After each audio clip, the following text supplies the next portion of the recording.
Good morning and welcome. I'm Bonny Lin, Director of the China Power Project and Senior Fellow for Asian Security here at CSIS.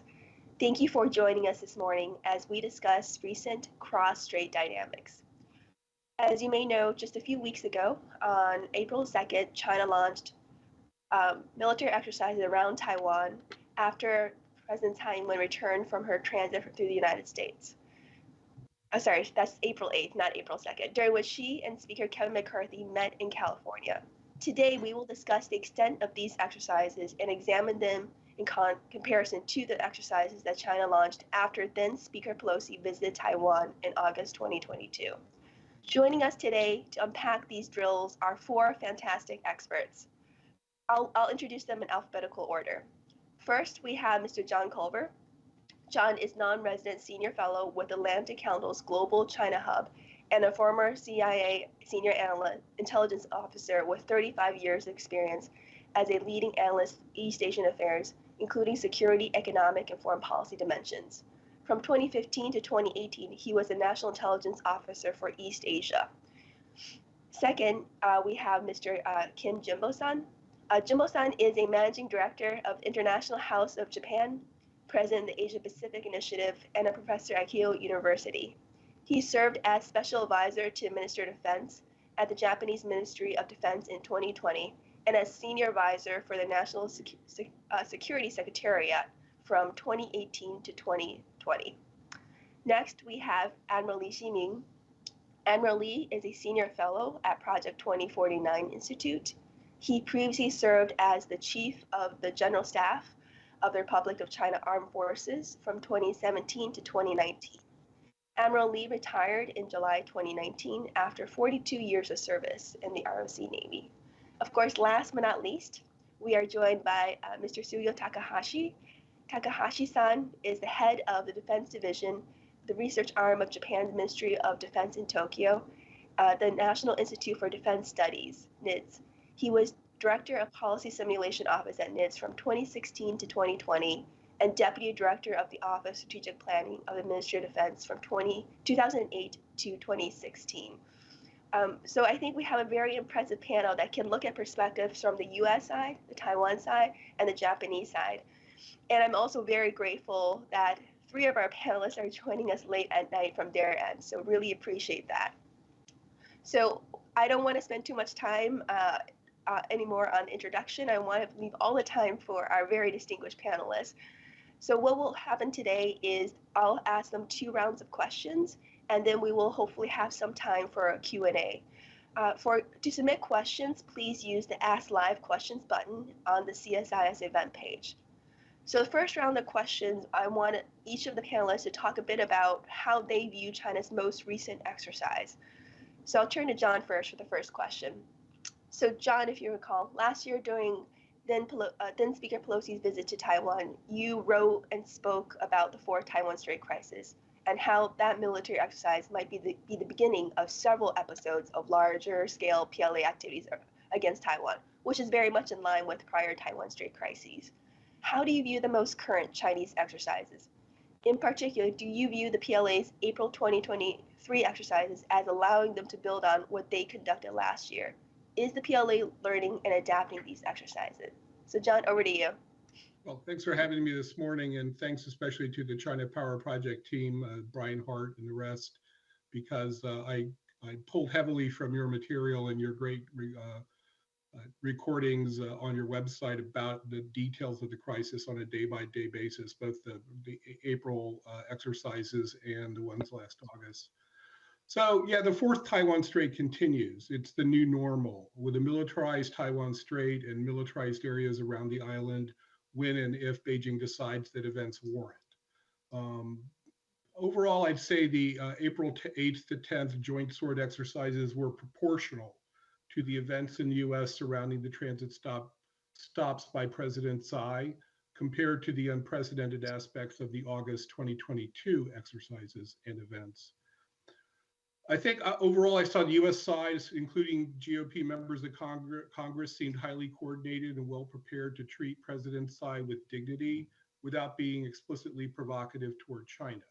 If her visit had been in 2016, there probably would have been no military reaction by China, even if she'd met with the then Speaker of the House.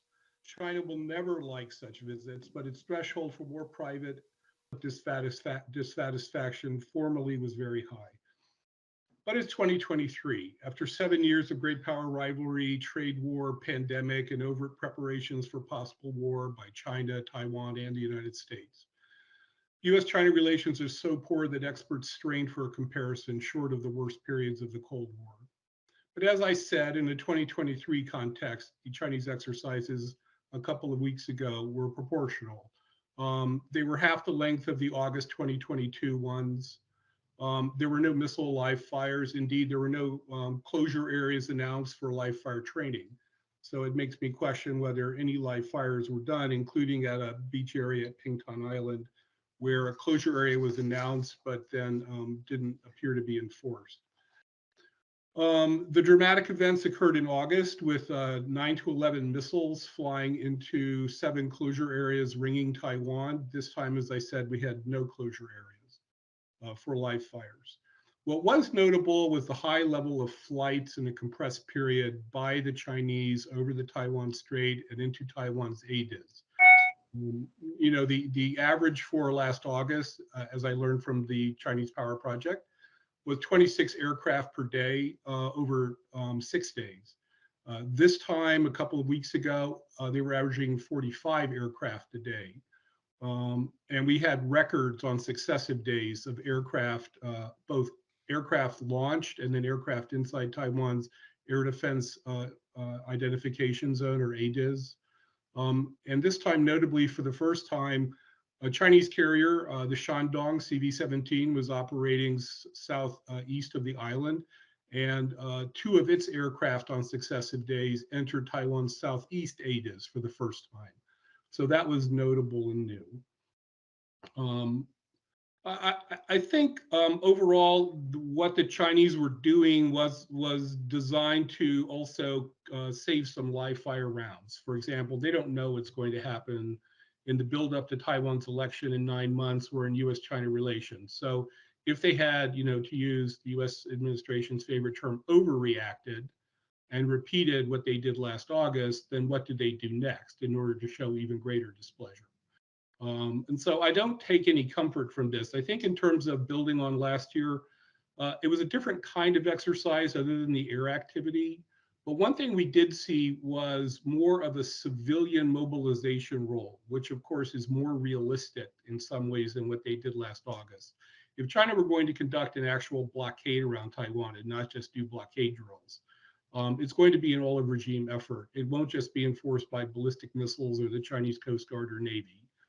Indeed, last August, we saw no Coast Guard involvement, which showed me how unrealistic that was. This time, they announced that the forgotten redheaded stepchild of their maritime security forces, the Maritime Security Agency, sent 4 vessels into the central and northern Taiwan Strait, and Chinese officials announced that it was going to be conducting boarding operations. MSA is the last of the five dragons that used to comprise China's maritime security forces, and it's the only one that remains under civilian agency control. Unlike the others, it wasn't consolidated into the Chinese Coast Guard under the People's Liberation Army.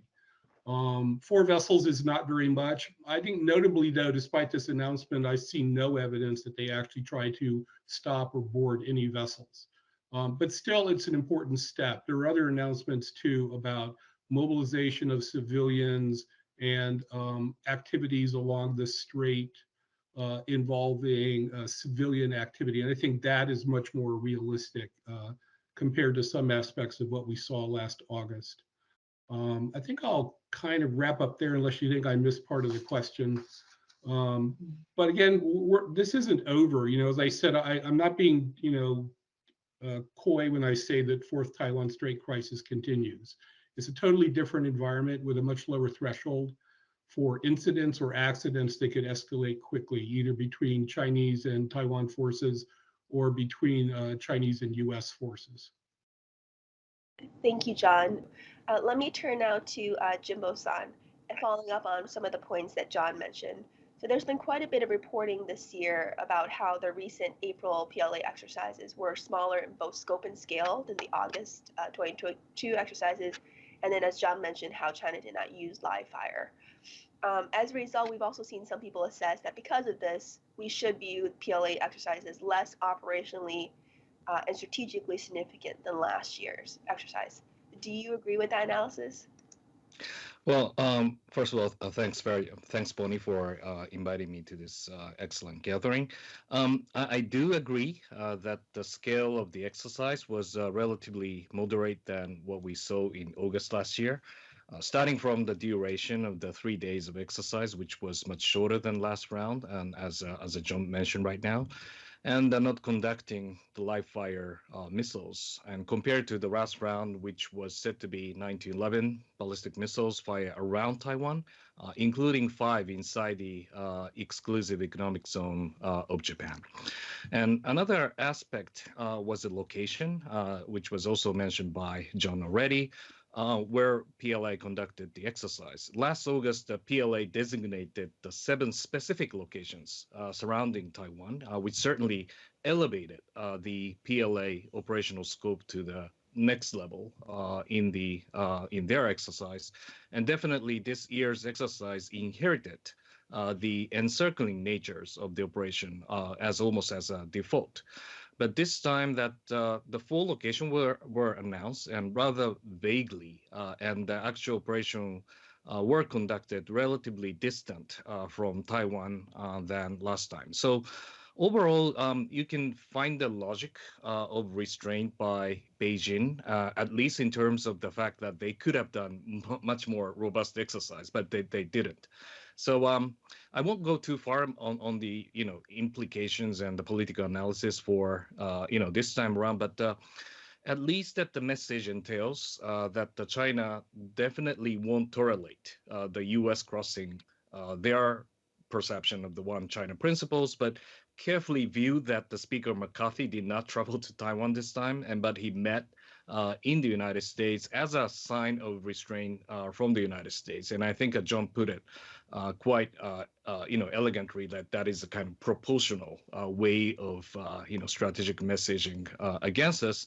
And what is more, I think, which was not mentioned by John, was I think that China just can't over-provocate Taiwan before the Taiwan presidential election that is taking place in 8 months. And definitely their preference is let the KMT to prevail in the presidential election, and the lessons learned from the past experience of the history of the presidential election, that the more you provocate, you will let the Taiwanese to choose the DPP, as against the will of the Chinese mainland. But back to the military perspective, I think what we observed in the recent exercise was the couple of important elements. Number one is the showing of their power projection capability, especially in the air domain. And also the second is the, indicating, but not really, practically practicing the sea inspection or the quarantine process in the Taiwan Strait. And that was something I thought was quite a significant elements to be taken note. On the air domain, China sent, I think it was a daily record number of the warplane, which was a total of 91 aircraft operating around Taiwan within 24 hours. That was significant. And another perspective was how the Shandong aircraft carrier had conducted, and which was approximately 120, according to the reports, landing and takes off by fighter jets and helicopter over the period of 3 days in the area. So this could be, in my interpretation, it's a live exercise of the targeting probably the eastern end of the 2 major bases of the Taiwanese Air Force from the east of Taiwan, which could be a bit difficult by taking off the operations only through the ballistic and cruise missiles, but they definitely want to add those kind of air operations from the east of Taiwan. And probably this is the indication that they do have the plan and also those kind of sequence of conducting such an operation during the contingency. And definitely the quarantine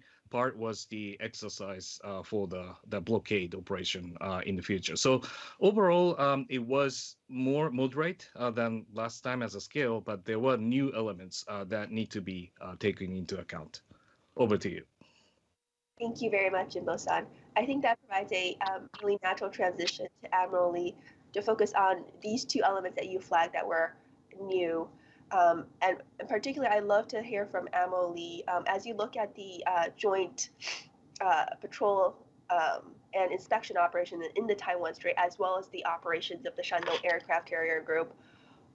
How do these new maritime dimensions, what do they show about either PLA intentions and capabilities? And perhaps, if I may, do you agree with Jimbo-san's analysis that the operations of the aircraft carrier and the landings and takeoff would make it much easier for them to target the Air Force bases that Jimbo-san mentioned on the east of Taiwan? Okay, thank you very much, Bonnie, for inviting me to speak here. It's my pleasure to have three brilliant experts to discuss here.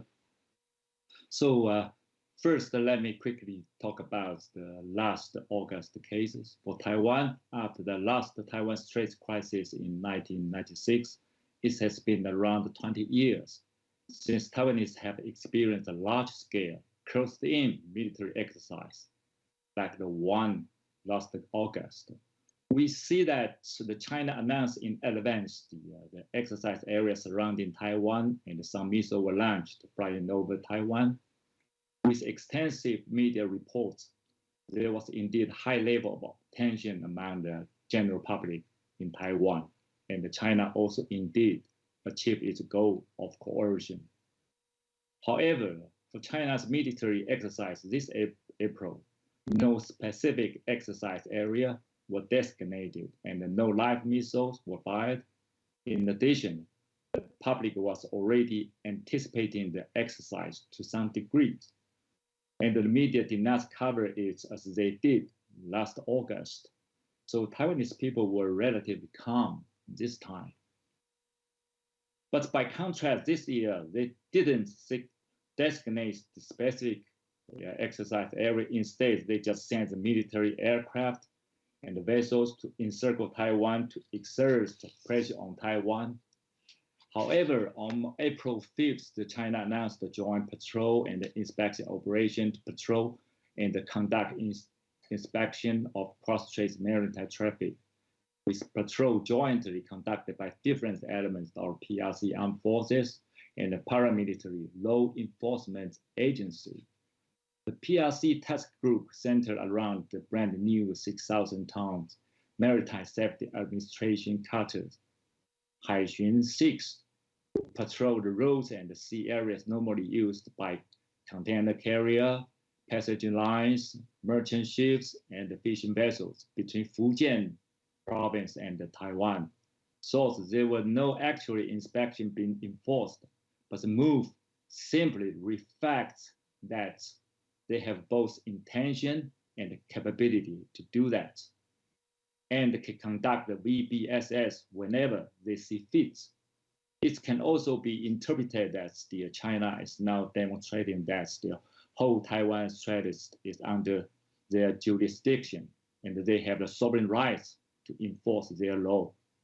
Some would say China is now considering Taiwan Strait is its internal waters, but description is legally inaccurate. It's the first time that the PLA Navy had its carrier group operating in the east side of Taiwan and conducting takeoff and landing practice. And it also is the first time that the carrier-based J-15 fighters were approaching very close to Taiwan proper, as Jimbo-san already described, even the 120 sorties, the landing and the takeoff for practice. And it's reflected we might lose the defense depths due to the east side of Taiwan were used as a force preservation area. for our naval and air forces.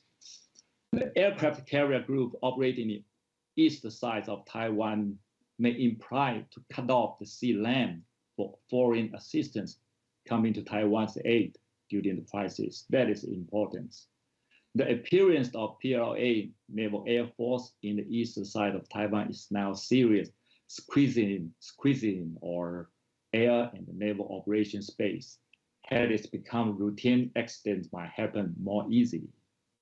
The last but not least, attacking from the east of Taiwan has become a part of a PLA war plan, is for sure. Depends on how often the PLA carrier group will practice its operational plan in the east side of Taiwan. We will have to prepare ourselves accordingly entirely.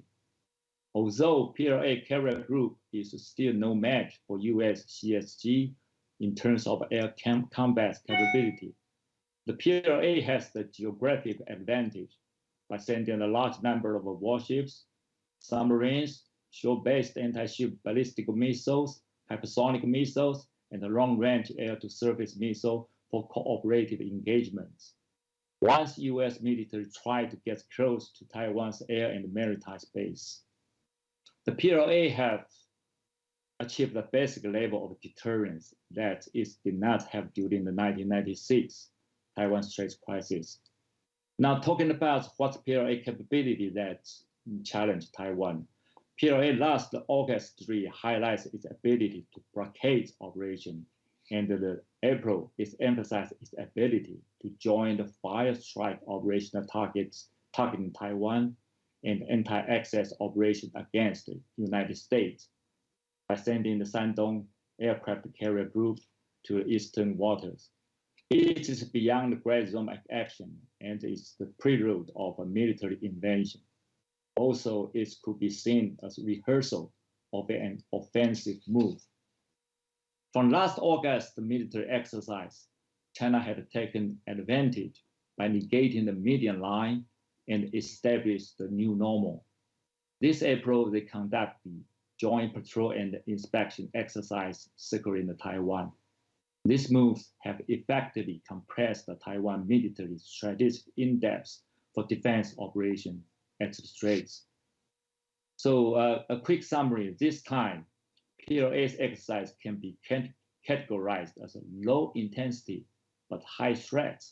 This newly involved strategy will keep intensifying the tension across Taiwan Straits and potentially leading to a crisis. In my personal perspective, next time if the CCP used the excuse of opposing Taiwan independence, separatist, or foreign interference to launch another military activity, it might be carried out without prior notice and with no specific exercise area designated. It could involve air and maritime combat patrol approaching Taiwan from all directions to coerce Taiwan.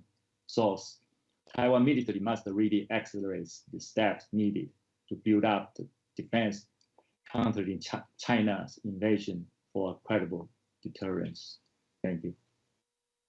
Great, thank you. I actually have a question for all three of you, but I'll save that after Takahashi-san's remarks and maybe get everyone's view on this across all four. So Takahashi-san, one thing that we've talked a lot about what specifically happened between April 8th and April 10th. But we know that that was just the peak of Chinese activities, and we know China engaged in activities before that as well as afterwards. And as we zoom out from just the Taiwan Strait, we saw China doing exercises in the South China Sea, Bohai Yellow Sea, as well as operations near Japan. So last year, as we were talking about it, China normalized a number of operations against Taiwan. If we're connecting all of these activities together, what do they paint in terms of the overall Chinese operation? And then similar to what Admiral Lee was talking about, what types of activities do you think China might try to normalize now after these most recent exercises? Takahashi-san, I think you're muted. Sorry about it. My short answer is, the general purpose of Chinese these exercises are to increase their readiness in generally. And So in that sense, my take from the comparison of this year exercise to last year exercise are a little bit different from the other three careers. My thought is the scale doesn't matter at all. If the purpose of these exercises are signaling, scale does matter. But if that is not for signaling, but for actual preparation of the actual operation, or the improvement of proficiency is the objective. Then, as others says, because these 2 years exercises has different purpose, so the scale is automatically different. So in a sense, I don't want to overinterpret the meaning from the change of the difference of scale. And last year could be the focusing on the strike operation. This time could focus on the blockade operation. Next year they may have the different focus, including like amphibious operation or other things. So when China want to actually launch a Taiwan invasion operation, that must be very complex operation. That's a historical complex operation. So they need to prepare many kinds of operations, and they want to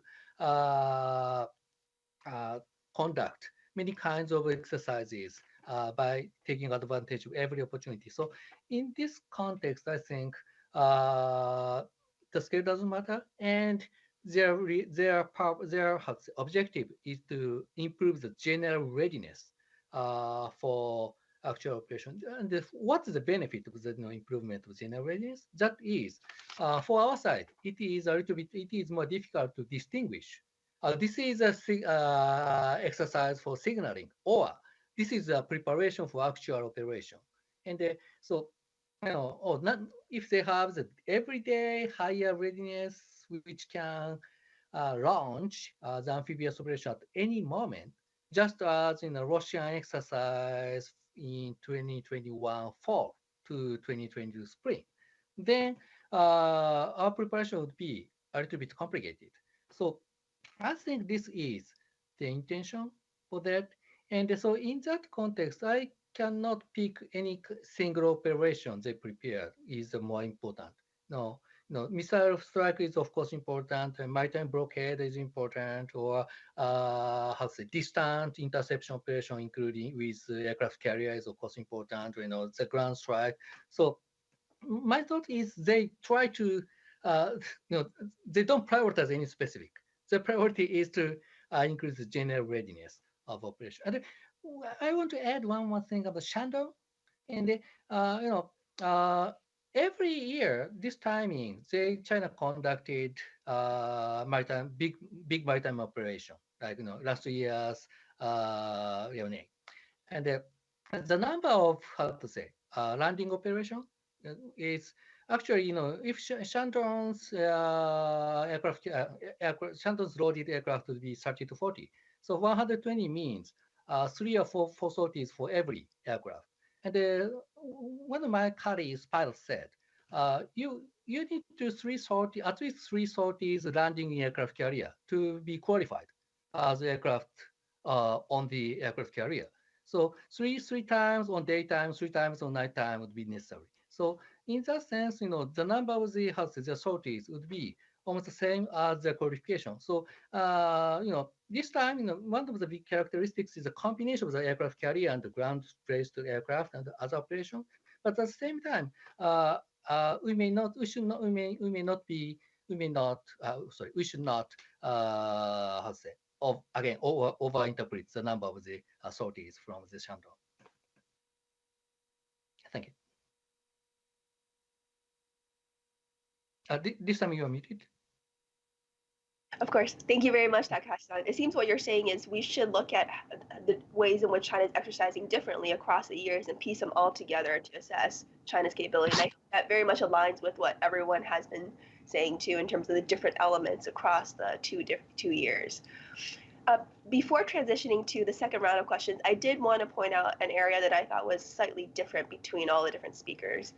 And I thought it was the assessment of what might come next, because what I heard John say was that China was saving its powder in case it needed to escalate more. And I heard Jimbo-san say that China is likely to not escalate prior to Taiwan's elections. I'm not sure where Admiral Lee is on this question, or Takahashi-san is on this question. So can I just straight up ask, as we look at between now and the end of the year, prior to the Taiwan elections, if we have another incident, is your expectation that China will be restrained, proportionally restrained, or do you believe that China would engage in less activities because of the elections? If we could just do a quick round robin, maybe starting with John first, and then Jimbo-san, Takahashi-san, Admiral Lee. So John, do you think if there's another incident, China would be restrained military because of the Taiwan elections? No. I think Taiwan election outcomes are secondary for Chinese goals. I mean, would they like the Kuomintang to win or do better in the legislature? Sure. I think it was telling that when they conducted these exercises, they'd invited former president of Taiwan, Ma Ying-jeou, to China. And then they also scheduled the visit of President Macron to France and the head of the European Union to China. So that signaled to me that they were going to be, moderate in their terms of how the military behaved. But if they thought that a provocation by Taiwan to the United States was significant enough, they would react again. I mean, one caution I'd give you is the exercises they did last August, as far as I can tell, they did from a standing start. It required no great preparation by the PLA. They are on the Taiwan Strait with those forces, and especially for missile launches, they don't need a lot of rehearsal and training. Those are certified rounds. So I think that China will react to provocation, even if they think it affects the outcome of the election. I note that after their very large and dramatic exercises in August, at least missile launches, the polling on Taiwan showed that a majority of people believed that Pelosi's visit did not make Taiwan more secure, that there was a negative aspect for President Tsai and the DPP, that shortly after those exercises, she resigned as chair of the DPP. Now, she may have been preparing to do that anyway for the successor to be the DPP candidate in 2024. But I think it happened sooner than it would have because of Speaker Pelosi's visit. Thank you. Jimbo-san?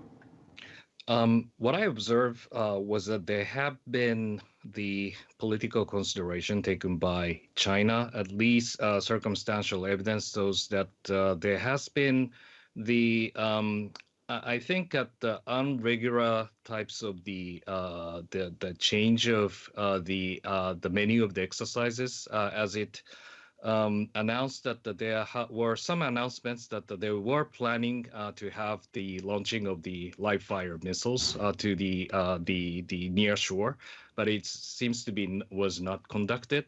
And one of the modifications that you can observe is the no-fly zone things. I don't know how it is, directly connected or not, but it was initially announced as like a 3-day no-fly zone, but it will be reduced like a 29 minutes.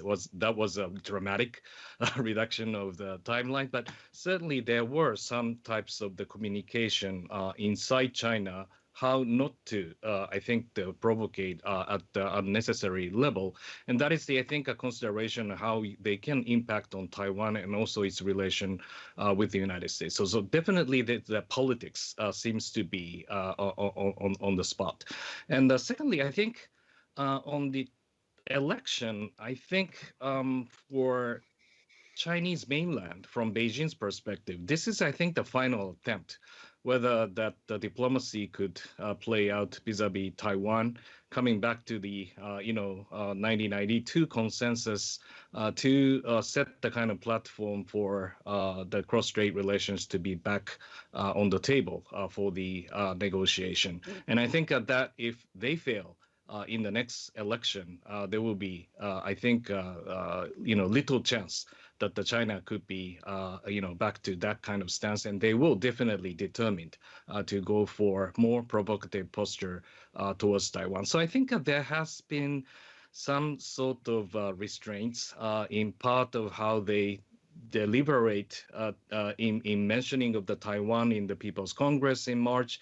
And then also the lots of like invitation have been sent to the KMT leaders to mainland, and definitely in that scales that the general purpose of the demonstrating those kind of the scale of the exercise do matter in terms of how to influence the Taiwanese perception, heading towards the election in next January. Thank you. Takahashi-san?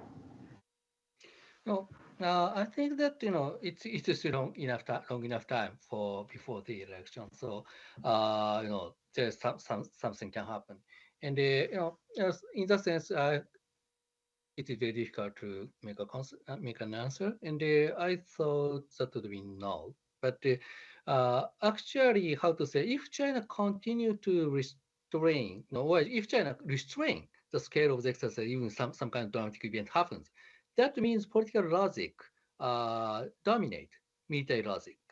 And if China conducted their significantly large-scale exercise or against the different kinds of exercises, then military logic may prevail or may have some influence over political logic. So how the observation of this kind of thing would give us some of the important insight for their potential designing process or their balance between politics and the military when they really prepare for the Taiwan invasion operation. So in a sense, I don't necessarily want to be predict, but I want to take something after that event. Great, thank you. Admiral Lee, do you think there's a possibility of China being more restrained or more escalatory between now and the end and prior to the Taiwan elections? I do not think so. That's for the restraint exercise for the trying to influence the election. Because when you use the exercise to try to influence the election, that didn't work. They already done during the 1996. However, we have to remember that in the 2018, Xi Jinping already defined its 92 consensus is kind of a one country, two systems. They definitely say no. For the kind of the Taiwan side said there's one country, the different interpretation. So I don't think even the KMT won the election, then the Taiwan, the China can achieve the so-called peaceful reunification, because the majority of the Taiwanese people don't buy it. So that is I believe that's the worst way to try to use the forceful way to try to influence the election, because from the past experience that we see that, especially for the younger generation, they don't bias for this kind of way, So I don't think that is the way the purpose for the China's for exercise. But if we regard this exercise kind of self-restraint, I believe that's because the Taiwan coordinates the meeting with the Speaker Pelosi in the United States with the Tsai Ing-wen. There also the United States also have a kind of the reference not arranging the kind of high profile visiting for President Tsai. I believe that is the reason.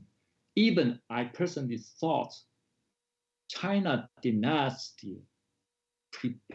intend to have a full exercise. You can see on the April 5th, they just announced that kind of the inspection operations. They didn't announce that kind of the bigger exercise. That means they still had a kind of hope. If there's no meeting for the President Tsai with the Speaker McCarthy, probably there were no exercise for the April 8th to 10th. That is my interpretation. Great, thank you. John, I saw earlier you had a hand up. Did you have a quick comment that you wanted to insert?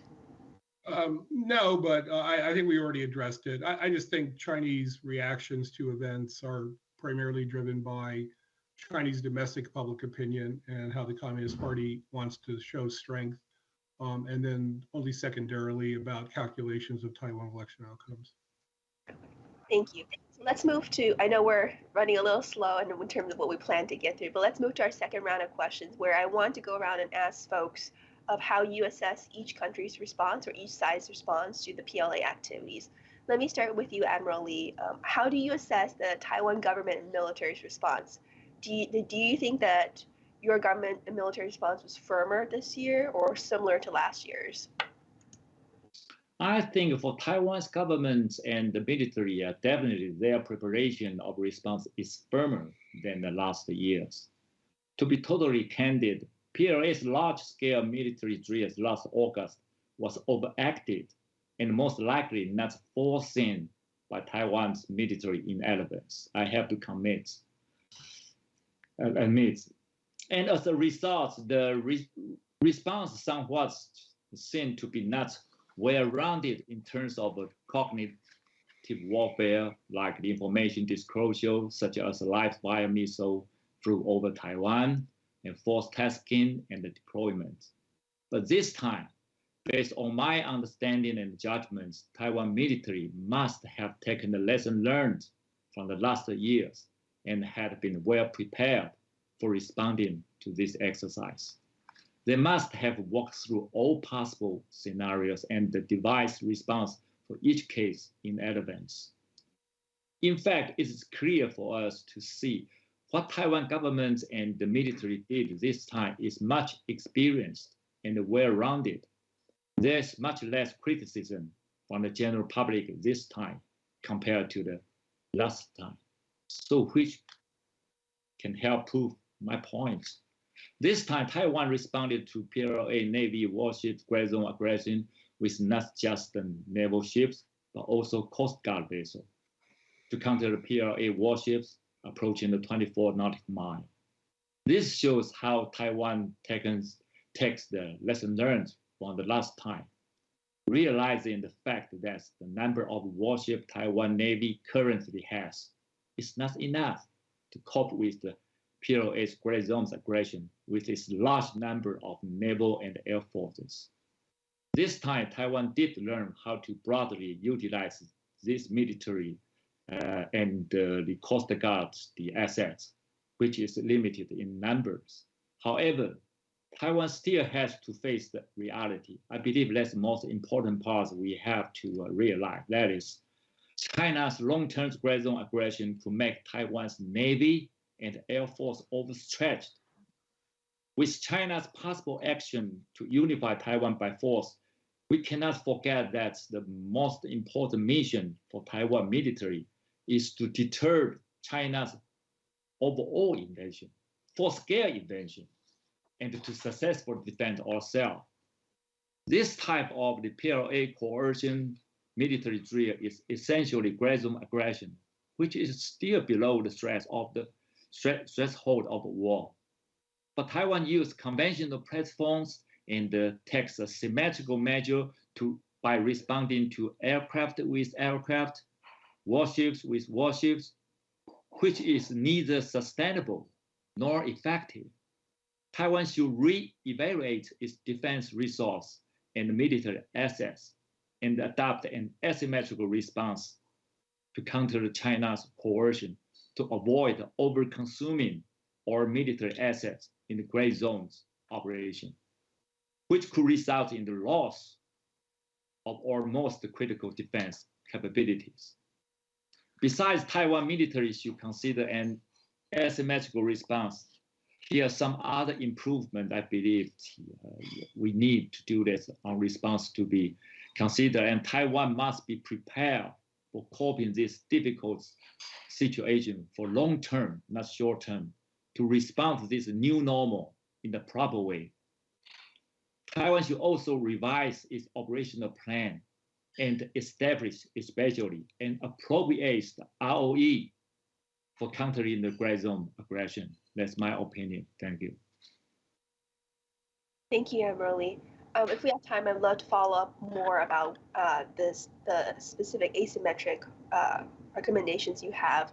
But in the interest of time, let me first move to Takahashi-san first to see your sense of how you assess Japanese response to this military exercise. Last year, one of the issues that we saw was the lack of coordination between Japan and Taiwan, and Japan releasing information about how China fired missiles before Taipei did. How did you see Japan respond overall this time, and did you see more coordination between Japan and Taiwan this year? Especially basically Japanese response is almost the same. That's the ISR and the closely watching, especially Shandong's operation. Some of the vessels go shadowing the operation and taking a photo. You can find very impressive photo from the SNS. About the missile information, I'm not sure. I didn't realize that was the issue. I mean, Japan is the one of the best country in terms of missile defense, especially against about 1,000 kilometers. Japan is the only country who deploy and operate 24 hours, 7 days missile defense, early warning, or interception system. And these are these forces are in very high readiness. So it's very natural. It's very natural to find out their missile operation, regardless of North Korea and China. And if that, especially last year, their missile came to Japanese EEZ. So the very quick release of the information is I'm not sure why this is a problem. Why not the problem? Why this is an issue? And about the cooperation with Taiwan, that is not so easy for apparent reason.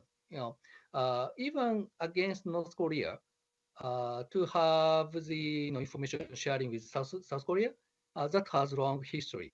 I can say 10 minutes about that. So, so in terms of Taiwan, that would be much more difficult. So, of course, that's not the reason to not to do, but I cannot say that's the easy way to achieve that. Great. Thank you, Takahashi-san. John, let me turn to you. What did you think of the U.S. response to the PLA exercise? And then if I could ask you to just take a little bit more of a larger perspective, combining what we saw from Taiwan's end, from Japan's end, do you think when you look at the overall U.S. allied and partner response, is that sufficient to deter China from engaging in another round of these large-scale military exercises? I'll answer the second question first. The answer is no, that if China felt sufficient provocation due to developments, almost no amount of action by the U.S. or allied or partners would compel them to dial down a response or to not respond militarily, as we've seen, because that is the new nature of the militarized Taiwan situation. I think the U.S., I wouldn't say pleased, but I would say that Chinese military exercises were within their expectations. So they understood, I think, that these were scaled down from last August. They're probably still going through other information they have about aspects of the PLA or civilian or maritime law enforcement that are not public knowledge. So in that aspect, the USIC, as it always is with Chinese exercises, is pleased because we learn things. I'd caution that we seem to be operating as if the most important thing China does every year to prepare for a potential Taiwan crisis or conflict is our demonstrative exercises on the Taiwan Strait. They're not. PLA, Taiwan is their top priority in terms of military preparation. What they do every year in command post drills or military exercises well away from the Taiwan Strait are where they're really generating new capabilities and confirming their ability to conduct large-scale operations. They still get training value from these things, but that's not really why they're doing them. Great. Thank you very much, John. Jimbo-san, similar question to you. How do you think of the impact of the overall Japan-US-Taiwan response on China? And also, additional question related to that is, we've talked about how Japan responded, how U.S. responded, but have you seen anything in terms of China's partners, whether that's Russia, North Korea? What types of activities did they do during this time, if any, to support China? I carefully tried to find out there were any corresponding response made by North Korea and Russia during the preparation and the actual course of action by China.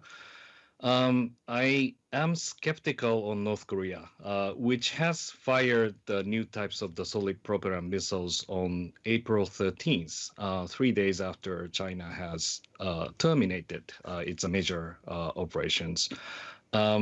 I think that is pretty much independently planned. Whenever North Korea is ready, technically, they will try to do it. Whatever the circumstance may allow them to do, they will do it. And there has been no kind of a direct signal of the supporting those kind of operation with each other. On the case of Russia, they also started its its naval exercise in the Sea of Japan from April 14th. That is also a couple of days after the major live exercise by China. And seems to be there are no kind of causal, direct kind of relations between the two. But potentially, I do have more concerns on Russia than North Korea on this perspective. As you may all aware that there has been the joint regular exercise that have been conducting, and they have been upgrading its skills, especially on the kind of joint sailing together in the Sea of Japan or even surrounding Japan, and joint flights. And as I agree with Takahashi-san that the actual Taiwan Strait crisis could be multi-layers and with a different kind of a sequence and scenarios. And one of the scenarios that I would anticipate that probably in the future rounds of the exercise over Taiwan Strait, there will be a corresponding simultaneous operation could be done between China and Russia somewhere else. Probably in the Sea of Japan, to observe how much that the United States, Japan, and Taiwan could, respond to the simultaneous operation they face in there. So definitely, this is the cost-imposing effect for Japan and also for the alliance. And those are the potential scale of the scenarios that we need to prepare for the future. Great, thank you very much. So we have about 5 minutes left. I did want to leave a little bit of time to turn to the questions that folks have been submitting as we were talking. Let me take a couple of the questions there. So one question was asking about the recent China's information that Washington Post released about China's military air superiority in cross-strait conflicts related to some of the assessments that were leaked from the Pentagon. Could either or any of the panelists, if you wanted to comment on whether you agree with the assessment that China's Air Force could have a considerably better chance than Russia and Ukraine in seizing early control of the sky with vis-a-vis Taiwan? This might be a quick answer from any of the panelists.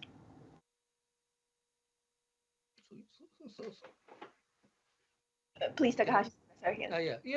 My short answer is I think that is the consensus of the strategic expert in Trans-Pacific. So if that is the official assessment of DoD, that's no surprise.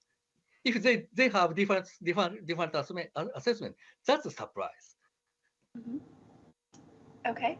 A second question I see, combining a couple of questions, is related to what exactly was China exercising this exercise? I think we've also heard a little bit of different things from the folks. I think, was it John, you first mentioned blockade. Admiral Lee, you mentioned this was exercising an invasion. And then Takahashi-san, you mentioned this was exercising a number of different elements. So I just wanted folks to comment a bit about how do we understand what exactly were the elements that China was exercising? Is it a combination of everything, or more elements of a blockade, more elements of gray zone, more elements of an invasion? Well, I think the last August, although people believe that they are practicing kind of blockade operation, but from a military perspective, I don't think there's a real kind of blockade operation, because when you set up several exercise rooms surrounding Taiwan, then you call it as kind of blockade operation. From the military aspect, it's not realistic. So also kind of a coercive operation, but however, in the form of a blockade operations. But this time, they already announced that they want to first get the air, sea, and information domain superiority, and the second, they practice the so kind of a joint strike from the all kind of a direction. So I would say that the last time, they are just trying to coercive. This time, they are practicing the tactics. They may probably will attack in the future. That is the difference. Okay, thank you. Did anyone else want to jump in here on this question?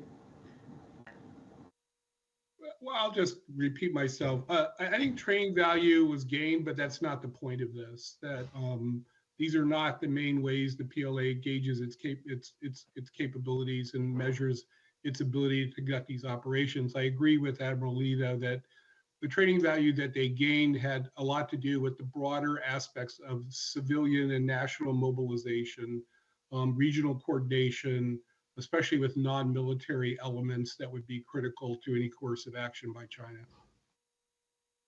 Okay. Thank you. Another question is, this one is directed actually at Admiral Lee. There are a couple of these questions. This one asks about the importance of military infrastructure located on the east coast of Taiwan's defense. How important are these military bases, and what happens if they're taken out? Well, I don't think that is so important as people emphasize the PLA will attack from the east side. There's no surprise they will attack from east side. But however, if the terrain of the Taiwan, there's no way, no any reason if they attack from east side and try to land from the east side. If you understand the terrain of Taiwan, that's the irrational kind of strategy. And I don't think the Shandong aircraft carrier, the purpose of that is to try to deploy on the east side of Taiwan to attack from east side, and trying to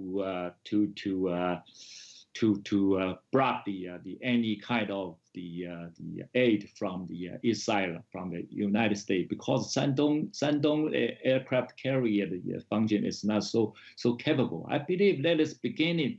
The Shandong aircraft carrier, they developed this for the future power projection, for the future plan, for bigger plan, but not the desire for the attack in the Taiwan is totally not logical. That's my opinion.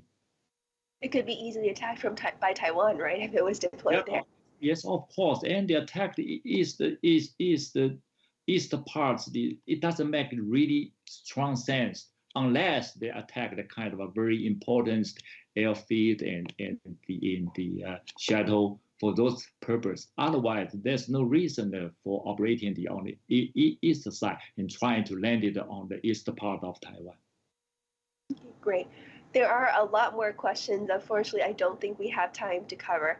I did want to leave a minute if folks had felt that there was any other points that you wanted to add that we weren't able to address, whether it's about how China might use force against Taiwan or any specific points about this most recent exercise. Well, I think I got one more point. It's kind of a cognitive warfare. For the two times exercise, we found out cognitive warfare is very important. People are influenced a lot. So how do we improve the cognitive warfare and the cyber warfare? That is very important. I believe there's a big space that for us to cooperate. For the United States and Japan and Taiwan to develop kind of a cooperation, to do the better cognitive warfare with the cyberspace. Yeah. Great. Thank you. Thank you, Admiral Lee. Thank you, Takahashi-san. Thank you, Jimbo-san. And thank you, John. Really wanted to thank also folks for joining us online and for submitting excellent questions, of which we weren't able to get too much. But really appreciate all of our speakers joining us and many of them staying up late into the night. So Thank you again, everyone, and please stay tuned for more events with us analyzing the dynamics in cross-strait relations. Thank you. Thank you. Thank you.